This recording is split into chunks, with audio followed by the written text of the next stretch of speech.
Alright guys, so today we're going to be opening Scarlet Witch, the hero pack for Marvel Champions. Let's waste no time and get this thing opened up if I can. Oh no. Now we have this awkward situation where I'm just... There we go. Okay. Let's see what we get. Usually with Marvel Champions, we get a nice poster. There she is. Any new rules? She's an older pack, so I don't think any of these rules are going to be a big deal. She comes with Team Up. And it tells us she is starting with Justice. So she is one of the earlier packs. Finally getting around to her. Let's start off here. We have Scarlet Witch. She has 2 thwart, 1 attack, and 2 defense. 5 hand size, hit points of 10. Chaos control, interrupt. When boost icons on an encounter card would be counted, discard the top card of the encounter deck and count the number of boost icons on that card instead. On her alter ego side, Wanda, she's Mystic, 3 recovery. Superpowered siblings, action, discard 2 cards from your hand, draw 2 cards, or 3 cards instead if Pietro Maximoff is in play, a limit once per round. So she is all about kind of deck manipulation and control here. So we'll see what she comes with here in her signature 15 cards. Quicksilver, obviously, her brother. 4 health, 1 thwart, 2 attack, and you can ready him once per phase. So kind of similar to his hero form. Chaos Magic, cost 0. Play a card from your hand, ignoring its resource cost. Discard cards from the top of the encounter deck equal to that card's printed resource cost. So that's nice. You can basically play something else for free and then discard the encounter cards from the encounter deck. So, you know, there's a little bit of a hit back there. You may be going through the encounter card or counter deck quicker, so I would be wary of playing that with certain villains. Okay, Hexbolt. Discard the top 3 cards of an encounter deck, For each card discarded this way that has a boost icon equal to any of these items, you would do that what it does. So you could deal 2 damage to an enemy, remove 2 threat from the scheme, draw the card, or if it's more than 3 or 3 or more, place a status card on a character, which is nice. So you can choose tough for yourself, or you could choose, you know, stun or confuse on the villain. Or, I mean, you could do it on a minion as well. It doesn't have to be the villain. You get 4 of those? That's crazy. Molecular Decay. There she is, taking down a Sentinel. Deal 5 damage to an enemy and discard the top 2 cards of the encounter deck. For each boost icon discarded this way, deal 1 additional damage to the enemy. So you can see she is going through that encounter deck quickly. Warp Reality. When an encounter card is revealed from the encounter deck, cancel all of its effects and discard it. Discard cards from the top of the encounter deck equal to the number of boost icons on that card.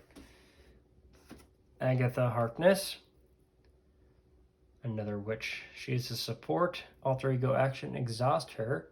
Look at the top 3 cards of your deck. Add 1 of those to your hand and put the rest in the bottom of your deck in any order. Not bad at all. A free card draw there. She only cost 1 to get out. Magic Shield. When a friendly character would take any amount of damage, discard this to prevent 3 of that damage. And that only cost 1. That's nice. She gets 3 of those. And Scarlet Witch's Crest. Interrupt. When a boost icons on an encounter card are counted, exhaust this, increase or decrease the number of boost icons on that card by 1 for this count.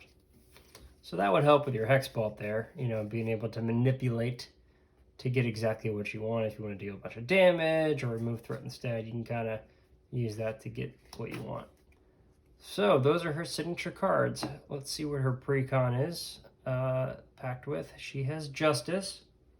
Not my favorite aspect, but it's a good aspect. really geared towards like thwarting and control, which makes sense with what she does so far. So we get speed. After speed thwarts, ready him once per round. So a little bit like Pedro. Wiccan.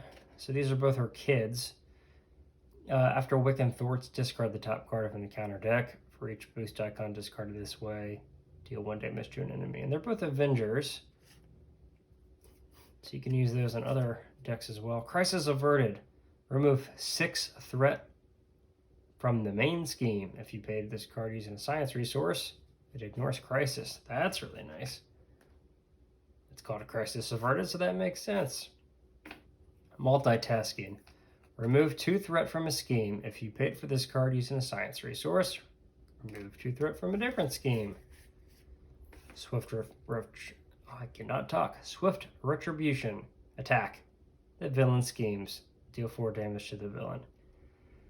Not bad. I mean, for one, you're dealing 4 damage to the villain, but they are scheming. But you do have a ton of threat reduction, so that's not huge. Not a huge deal in the grand scheme of things. Turn the tide. After her thwarts and removes all threat from a scheme, deal 3 damage to an enemy. I like that a lot. You can probably get that easily with some side schemes if it's a side scheme heavy deck. As I try to get this piece of fuss out of the way. Oh my goodness. Let's all just watch me fail at this.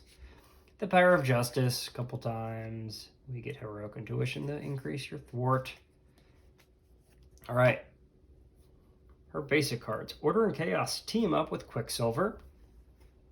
When a treachery card is revealed from the encounter card deck, cancel its when revealed effects and then deal 2 damage to the villain. That is amazing. I love that. You're canceling. Oh, it's an event though. Okay, so you don't get it every single time. You can kind of lay it down. I thought that was a permanent for a second. I'm like, that is super overpowered. Spiritual meditation. Play only if your identity has the mystic trait, which she does, and I think Doctor Strange has it as well. Draw 2 cards, choose and discard 1 card from your hand. Energy, genius, and strength. Okay, let's look at her obligation here. You can flip to alter ego form, just like every other obligation. You can exhaust her to remove it from the game, or discard the top 5 cards of the encounter deck. For each star icon in the boost area discarded this way, place a threat on the main scheme, then discard this. That's not awful. Oh, wow. 2 obligations? I've never seen that before. Is this a misprint, or is this supposed to be like this? Huh. I've never seen 2 obligations before. I should double check the rules and see if that's just an extra card or what. The next evolution. This is her side scheme here. Increase the number of boost icons on each encounter card by 1. Ew. It's only 2 per player, but that's rough considering you're going to be revealing a ton of them. Luminous. Magical suspension. Chaos manipulation. Those are her little encounter cards there, which we got 4 of. Which is right. And then stop. The remaining cards are not part of the Scarlet Witch pre-built deck, so these are other cards that are made, to go into your decks, other decks. Let's see what we get here. Probably, I think she came out around the Avengers wave. They were focusing on Avengers a lot. So play only if your identity has the Avenger trait, which is great. She has it. Her brother has it. Deal 2 damage to the villain. Deal X additional damage to the villain to a maximum of 3, where X is equal to the villain's stage number. So not bad. Last Stand is our leadership card. When an ally you control attacks, it gets +3 for that attack, and then discard. Oh, you have to discard the ally afterwards. Not bad. I mean, very thematic there. I could see that being good if you have a ally that's down to like one last health. You can get a huge boost out of them. They were gonna die from consequential damage anyway. Bait and switch, the villain attacks you, remove 4 threat from the main scheme. And then recuperation, alter ego action. Heal damage from your alter ego equal to your recovery. That's nice, get an extra boost there to recover faster. But that's a quick overview of just what's in the pack for Scarlet Witch. You know, Scarlet Witch and Quicksilver were never really my favorite characters, so I've waited a while to get them. Um, Now that we have Scarlet Witch, I'm excited to play her. She definitely seems like a different style than I'm used to, with the kind of the control and the deck manipulation, cycling through the encounter deck quickly. I think that could be a real deterrent against some villains where you don't want to go through in the encounter deck. So I could see her play for some really interesting mashups where maybe that encounter deck goes by real quick combined with what the villain's doing, and you end up with a lot of acceleration tokens. But I mean, if she's powerful enough to, deal with dealing enough damage to get rid of the villain, I guess it'll be okay. So I'm interested to play with her. If you guys have played with her, let me know. Have you kept her with justice? Have you swapped her to like aggression to kind of balance out, or leadership, or protection? Let me know who she pairs up well with in maybe a two-player game. I could see obviously her brother would make a lot of sense, but I don't know if there'd be enough attack power between the two of them to really get through some of those villains. So let me know your guys' experience with Scarlet Witch. But until then, you guys go play some games.